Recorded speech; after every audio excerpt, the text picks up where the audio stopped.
আরে রাখি, রাখি, উঠে যা, এবার সকাল হয়ে গেছে।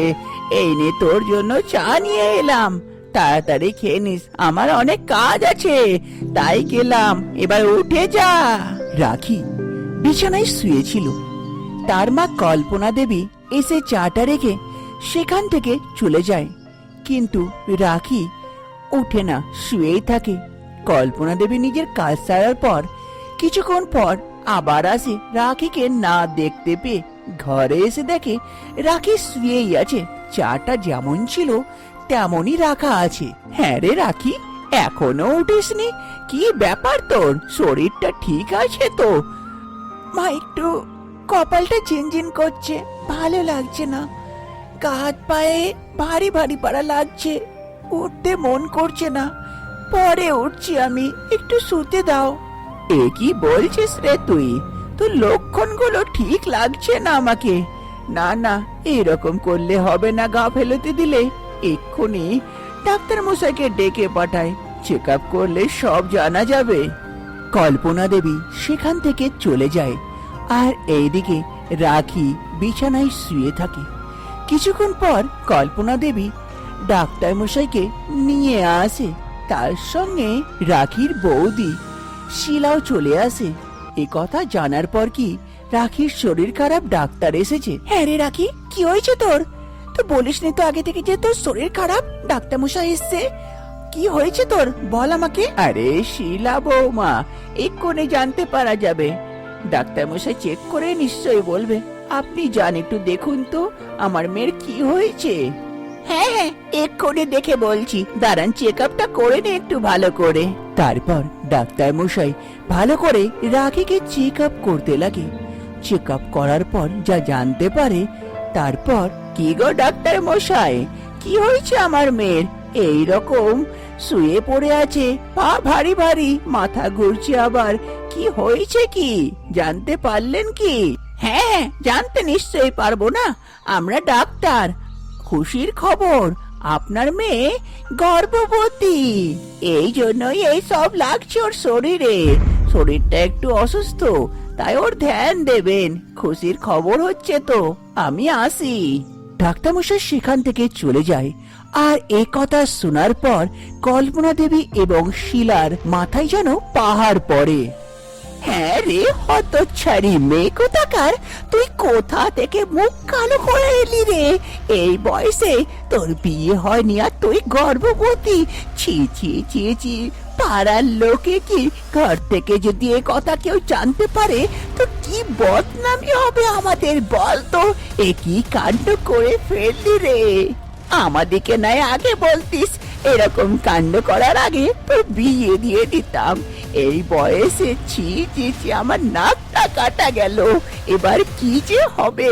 সেই হতচ্ছাড়া ছেলেটা কে রে, আমাকে নাম বল, তার গোষ্ঠীর ষষ্ঠী পুজো করে চলে আসবো আমি এক্ষুনি। আরে মা, এরকম কোনো ব্যাপার নাই মা, আমার এরকম কোনো কিছু নাই, কিন্তু জানি না কেন ডাক্তার বাবু এরকম কেন বললো যে আমি গর্ভবতী। এ কেমন করে হতে পারে মা, আমি সত্যি বুঝতে পারছি না।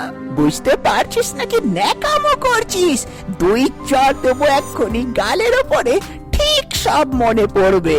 আরে মা, আপনি একটু দাঁড়ান, একটু শান্ত হন, আমাকে জিজ্ঞেস করতে দিন ভালো করে, আমি সব কথাই বলি রাখির সঙ্গে। আপনি নাই একটু যান এখান থেকে, আমি কথা বলে আপনাকে জানাচ্ছি। তুমি আর কি জানাবে বৌমা, মেয়েতে নাক কাটিয়ে রাখলো, কি যে করব এবার আমি আর বুঝতে পারি না। যাই রে হতচ্ছাড়ি, যাচ্ছি আমি, আবার এসে তোকে ছাড়বো না। কল্পনা দেবী রাগের মাথায় হসফস করতে করতে সেখান থেকে চলে যায়, আর এইদিকে শিলা বৌদি রাখির পাশে গিয়ে বসে। হ্যাঁ গো রাখি, এবার তুমি আমাকে বলো, এত বড় কাণ্ড হয়ে গেল, তুমি আমাকে বলোনি কেন, কি হয়েছে কি, সব ঘটনাটাই বলো। তোমার কি কোনো বয়ফ্রেন্ড আছে? বৌদি, আমার কোনো দোষ নাই, আমি কিচ্ছু করিনি, এ কেমন করে হয়ে গেল আমি কিছু জানি না বৌদি, আমাকে বাঁচাও, আমি বুঝতে পারছি না বৌদি, কি করব? তোমাকে কিছু করার দরকার নেই, আমি যা প্রশ্ন করছি সেইটারই উত্তর দাও, বাকি আমি সামলে নেব। এবার বলো, তোমার কি কোনো বয়ফ্রেন্ড আছে? হ্যাঁ বৌদি, আছে একটা মনোজ বলে ছেলে, যাকে আমি ভালোবাসি এবং ও আমাকে ভালোবাসে। আমরা দুজনে বিয়ে করতে চাই, কিন্তু বাড়িতে জানিয়ে। কিন্তু বৌদি, এসব কোনো ব্যাপার নেই আমাদের মধ্যে যে আমি গর্ভবতী। বৌদি, হ্যাঁ হ্যাঁ ঠিক আছে, বাকিটা আমি দেখছি কি করে ম্যানেজ করা যায়। এক কাজ করো, মনোজকে দেখা করতে বলো আমার সঙ্গে, তারপরে দেখি কি করা যায়। পরের দিন রাখি এবং তার বৌদি শিলা দুজনে পার্কে আসে মনোজের সঙ্গে দেখা করার জন্য। দুজনে পার্কে অপেক্ষা করে মনোজের। কইরে রাখি, এখনো এলো না? সত্যিতে ভালোবাসে তো, কি এরকম টাইম পাস? না গো বৌদি, এরকম কোনো ব্যাপার নাই, নিশ্চয়ই আসবে। ওকে ফোন করে দিয়েছি, দেখবে এক্ষুনি চলে আসবে। রাখি এবং তার বৌদি শিলা দুজনে সেখানে অপেক্ষা করে। তার কিছুক্ষণের মধ্যেই মনোজ সেখানে আস্তে আস্তে চলে আসে। আরে রাখি, তুমি হঠাৎ করে আমাকে এখানে ডাকলে, কি ব্যাপার? বৌদি, মনোজ। মনোজ, কি হলো আমার বৌদি? বৌদি তোমার সঙ্গে কিছু কথা বলতে চাই। হ্যাঁ তো মনোজ, আজকে তো দেখলাম তোমাদের এই কতদিন থেকে চলছে ভালোবাসা? বৌদি, ও 4-5 মাস হচ্ছে, কিন্তু হঠাৎ করে তুমি এখানে কিছু। ও, তুমি কি রাখিকে বিয়ে করতে চাও কি এরকমই টাইম পাস করছো? না না বৌদি, টাইম পাস করিনি, আমি রাখিকে সত্যিতে ভালোবাসি, ওকে নিশ্চয়ই বিয়ে করব আমি। তো কবে করবে শুনি একটু? বাড়িতে কি এ বিষয়ে কোনো কথা বলেছো? না বৌদি, এত তাড়াতাড়ি হঠাৎ কেমন করে? এখন তো পরীক্ষার সামনে, তারপর কোনো চাকরি পাই, তারপরে বিয়ের কথাটা ভাববো, বাড়িতে বলবো। অত সময় নেই আমাদের কাছে, আমরা রাখির বিয়ে তাড়াতাড়ি দিতে চাই। তুমি করবে তো বলো, না তো আলাদা ছেলে দেখবো। না বৌদি, এরকম কেমন করে তুমি করতে পারো? আমি তো বলেছি একে বিয়ে করব, কিন্তু হঠাৎ করে এত তাড়াতাড়ি কেন করছো বৌদি? কি ব্যাপার? তোমারই কাণ্ড কারখানার জন্য আজকে রাখি ভোগছে, তাই। আমার কাণ্ড কারখানা? আমি কি করলাম বৌদি? রাখি গর্ভবতী, তাই ওর কাছে সময় নেই, তাড়াতাড়ি বিয়ে করতে হবে, না তো সমাজের সামনে এই কথা চলে আসবে। তো বলো, কবে বিয়ে করছো? তাড়াতাড়ি বলো আমাকে। এ কি বলছো বৌদি? আরে রাখি, তুমি প্রেগনেন্ট? আমাকে বলনি, আর হঠাৎ করে তুমি প্রেগনেন্ট, এ কি করে সম্ভব? আমার সঙ্গে তোমার তো কোনো এরকম সম্পর্ক নাই, তাহলে আবার তুমি প্রেগনেন্ট কেমন করে? না না, তোমার নিশ্চয়ই আলাদা কোনো বয়ফ্রেন্ড আছে, তাই জন্য তুমি আমাকে লুকিয়েছো, আমাকে ধোকা দিয়েছো।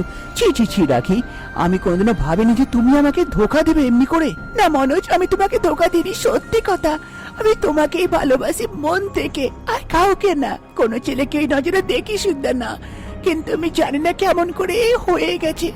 আমি কিছুতেই বিশ্বাস করতে পারি না তোমার এই কথা। তুমি থাকো, তুমি যাকে পাবে তাকে বিয়ে করো গা, আমি তোমাকে বিয়ে করব না কোনো মতে। আমি চললাম এখান থেকে, আর কোনোদিন আমার সঙ্গে ফোন বা কন্ট্যাক্ট করার চেষ্টা করো না, তুমি নিজের থাকো। এই কথা বলে মনোজ সেখান থেকে চলে যায়। আর এদিকে রাখি। মনোজ, মনোজ, এরকম করে না মনোজ, চলে যেও না মনোজ, সত্যিটা আমি তোমাকে ভালোবাসি, আমি তো জানি না। মনোজ, চলে এসো। বুঝতে পারলে এবার কে কাকে ভালোবাসে না বাসে? একটা কথা জানাতেই সঙ্গে সঙ্গে ছেড়ে পালিয়ে গেল। সত্যি ভালোবাসা থাকলে নিশ্চয় এটার পাতা লাগাতো। চলো ঘরে চলো, দেখছি কি করা যায়। কমসে কম তোমার চোখটা তো খুললো যে ও তোমাকে কতটা ভালোবাসে। পরের দিন রাখি এবং শিলা বৌদি দুজনে শিলা বৌদির ঘরে বসে, যখন তুমি আমাকে বলছো যে তোমার সঙ্গে ওর কোনো সম্পর্ক নেই, তাহলে তুমি গর্ভবতী হলে কি করে? জানি না বৌদি, কি করে হয়ে গেল সবকিছু। সত্যিতে মা কালী দিব্যি, আমার কোনো সম্পর্ক নেই ওর সঙ্গে। কিন্তু এবার না কেঁদে আমাকে সব ঘটনাগুলোই পরিষ্কার করে বলো। কবার দেখা করেছো ওর সঙ্গে, কেমন করে, কোথায় কোথায় দেখা করেছো, আর কি করেছো, আমাকে ভালো করে বলো। হ্যাঁ বৌদি, নিশ্চয়। আমার আর ওর কলেজে দেখা হয়। সেই কলেজে ওকে দেখে প্রথমবার খুব ভালো লাগে, তারপর আমাদের বন্ধুত্ব হয়। একদিন ও আমাকে এসে প্রপোজ করে, আর আমি হ্যাঁ না বলে থাকতে পারি না, তাই হ্যাঁ বলে দিই। তারপর কলেজের কিছু বন্ধু মিলে আমরা একবার পিকনিক করতে যাই সেই জঙ্গলের দিকে। সেখানে সবাই গিয়েছিল বন্ধুরা, কিন্তু আমার আর ওর মন ছিল একাই গিয়ে একটু কথা বলি, তাই সবাইকে ছেড়ে লুকিয়ে আমরা আলাদা দিকে চলে যাই কথা বলার জন্য। সেখানে খুব সুন্দর জায়গাটা ছিল, সেখানে এক কাঠের উপরে গিয়ে আমরা দুজন বসি। দেখো রাখি, কি সুন্দর জায়গাটা গো, একদম মনোরম দৃশ্য মনে হচ্ছে। এরকম জায়গা আমরা আগেও দেখিনি কোনোদিনও। তোমাকে কেমন লাগছে? হ্যাঁ গো, সত্যিতে খুব সুন্দর, দারুণ জায়গা। আমি অনেক হাঁপিয়ে গেছি গো, আর খিদেও পেয়েছে খুব জোরে। তুমি কিছু ব্যবস্থা করো না। আরে এখানে কোথায় পাবো, চলো ওইখানে স্পটে, ওখানে খাবার হবে তো। তখনই রাখি মুখটা ঘুরিয়ে দেখে পিছনে এক গাছে কিছু ফল লেগেছিল। রাখিকে তা দেখে অনেক লোভ লাগে আর খিদেটাও বেড়ে যায়। ওই দেখো না, ওই দেখো, ওই গাছটাতে কত ফল ধরেছে, কি সুন্দর সুন্দর। যাও না, পেরে নিয়ে এসো না আমার জন্য। এতটাও পারবে না নাকি? আমাকে ভালোবাসো কি বাসো না এক্ষুনি বোঝা যাবে। হ্যাঁ হ্যাঁ, ভালোবাসার নামে সব কাজ করিয়ে নাও। দাঁড়াও, নিয়ে আসছি, বসো এখানেই। রাখি সেখানে দাঁড়ায় আর মনোজ যায় সেই গাছ থেকে ফল পাড়ার জন্য। কিছুক্ষণেই মনোজ সেই গাছ থেকে ফল পেড়ে রাখির জন্য নিয়ে আসে। এই নাও ফল, তাড়াতাড়ি খেয়ে নাও, আবার ফিরতে হবে, সবাই খোঁজাখুঁজি করবে না তো। ইস, কি সুন্দর, দারুণ দেখতে ফলটা, এত সুন্দর দেখতে তো খেতে কত সুন্দর হবে। তাড়াতাড়ি খেয়ে নি। মজা চলে এলো, কি মিষ্টি। তুমি খাবে? না না, আমি খাবো না, তুমিই খাও, তাড়াতাড়ি খাও একটু। রাখি তাড়াতাড়ি সেই ফলটাকে শেষ করে ফেলে, খেয়ে পেটটাও ভরে যায় মোটামুটি। চলো যা এখান থেকে, পেটটাও ভরে গেছে, মজা চলে এলো খেয়ে। তারপর দুজন সেখান থেকে চলে যায়। তার কিছুক্ষণ পরেই আমরা আবার থেকে ফিরে যাই পিকনিক স্পটে, আর সবাই মিলে বাড়ি চলে আসি বৌদি। আর তারপর থেকে আমার সঙ্গে ওর কোনো দেখা নেই, কোনো কন্ট্যাক্ট নেই বৌদি, সত্যিতে বলছি, আর দেখাই করিনি। কিন্তু কি জানে কেমন করে হলো।